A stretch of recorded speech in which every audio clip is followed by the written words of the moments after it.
After marijuana was legalized last October, it's become one of the most interesting sectors in Canada and has room to grow. Our analysts have found that by 2030, the Canadian cannabis market is likely to be 9 times larger than it is today.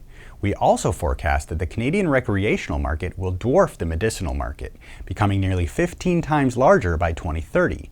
Now, what does this mean from an ESG perspective? It means that cannabis is ESG negative. Cannabis can also be ESG positive. How can it be both? Let's look at both sides of the debate.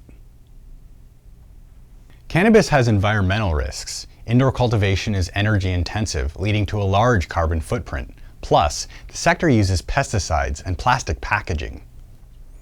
But, as responsible investing firm NEI points out, Canadian cannabis companies have acknowledged these risks and have already undertaken certain environmental disclosures. As NEI's Rosa Vendenbeemt says, the good news is the industry is keenly aware of its still fragile social license to operate and is tackling CSR matters early and collaboratively. Recreational cannabis is considered a sin stock, like tobacco or alcohol. It is addictive, though to a lesser extent, and just like alcohol, can cause impaired driving. On the other hand, medical cannabis can be used to treat several conditions, including chronic pain. It could be used as an alternative to highly addictive opioids, and that's ESG positive. Let's not forget governance concerns.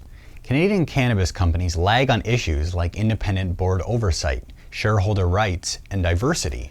And Michelle de Cordova at ESG Global Advisors points out that since the industry is so new, individual companies can run the risk of demolishing the reputation of the industry as a whole.